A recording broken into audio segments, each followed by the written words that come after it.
Assalamualaikum warahmatullahi wabarakatuh. Perkenalkan, saya Dayanti Rahyu, NIM C1F018-017.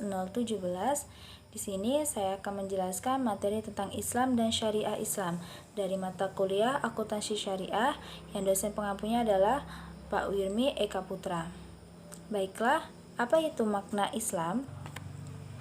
Islam dalam bahasa artinya tunduk dan patuh.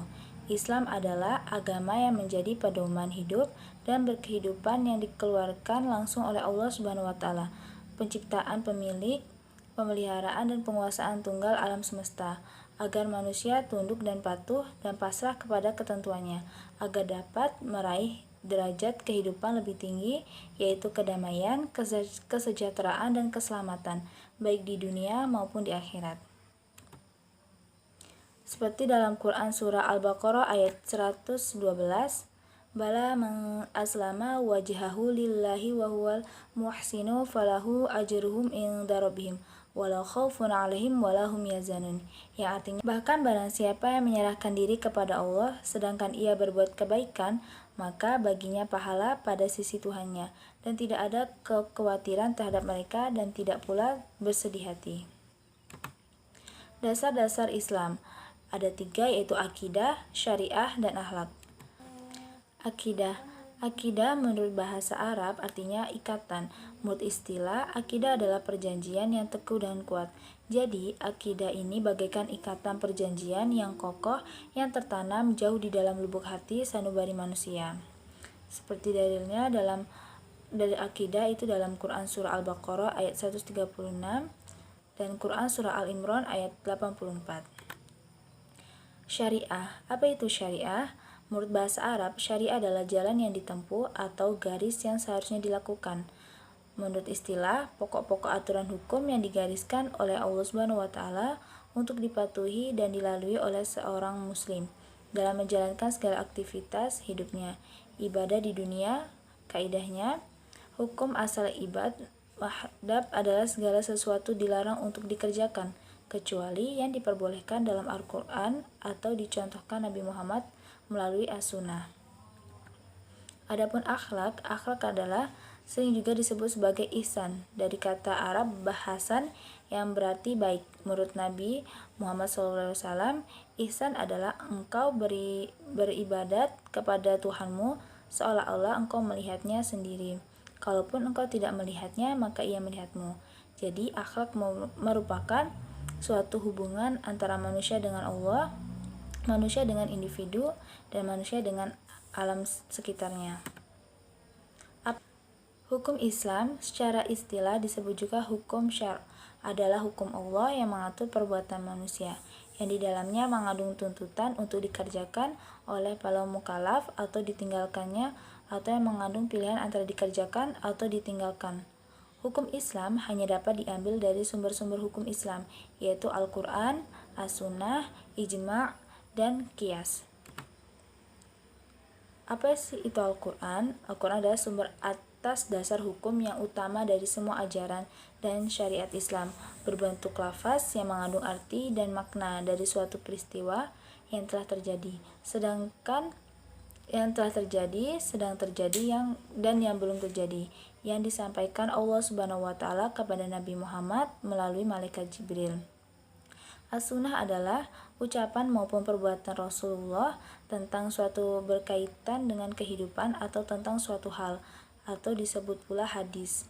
Ijma' adalah kesepakatan para ahli istilah atau sejumlah mujtahid umat Islam setelah masa Rasulullah tentang hukum atau ketentuan para ulama. Qiyas adalah menyamakan suatu peristiwa yang tidak ada hukumnya dalam nas kepada kejadian yang lain yang hukumnya dalam nas karena adanya kesamaan dua kejadian dalam ilat hukumnya. Klasifikasi hukum Islam. Klasifikasi hukum Islam itu ada hukum wajib, sunnah, mubah, dan makruh, serta haram. Adapun sasaran hukum Islam, yang pertama itu menyucikan jiwa agar manusia menjadi sumber kebaikan. Yang kedua, menegakkan keadilan dalam masyarakat.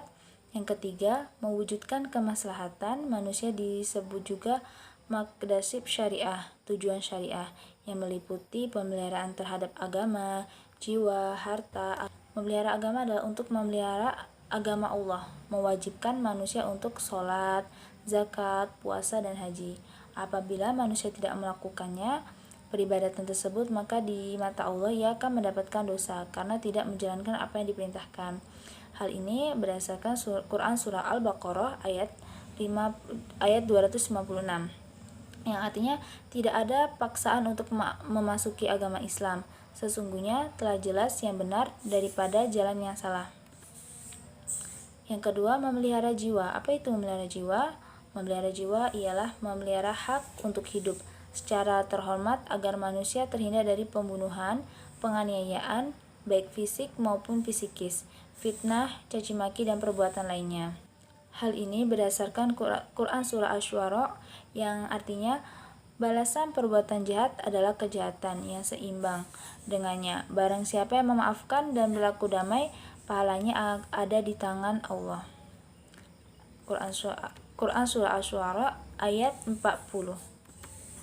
Adapun memelihara akal adalah menjaga akal bertujuan agar tidak terkena kerusakan yang dapat mengakibatkan seseorang menjadi tak berguna lagi di masyarakat sehingga dapat menjadi sumber keburukan. Akal merupakan salah satu unsur yang membedakan manusia dengan binatang. Namun demikian, Al-Quran juga mengingatkan bahwa manusia dapat menjadi lebih hina daripada hewan bila tidak memiliki moral. Yang keempat ada memelihara keturunan. Apa itu memelihara keturunan? Memelihara keturunan adalah memelihara kelestarian manusia dan membina sikap mental generasi penerus agar terjalin rasa persahabatan dan persatuan di antara sesama umat manusia.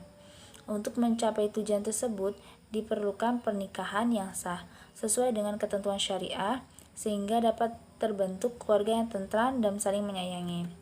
Dan yang terakhir ada memelihara harta. Memelihara harta bertujuan agar harta yang dimiliki oleh manusia diperbolehkan dan digunakan sesuai dengan syariah. Aturan syariah mengatur proses perolehan dan pengeluaran harta. Dalam memperoleh harta harus bebas dari riba, judi, menipu, merampok, mencuri, dan tindakan lainnya yang dapat merugikan orang lain. Hal ini berdasarkan Quran Surah An-Nisa ayat 24 yang artinya, hai orang-orang yang beriman, janganlah kamu saling memakan harta sesamamu dengan jalan yang batil, kecuali dengan jalan perniagaan yang berlaku dengan suka sama suka di antara kamu. Dan janganlah membunuh dirimu, sesungguhnya Allah adalah Maha Penyayang kepadamu. Baiklah, itulah tadi sedikit penjelasan mengenai makna Islam dan syariah Islam. Saya akhiri, wassalamualaikum warahmatullahi wabarakatuh.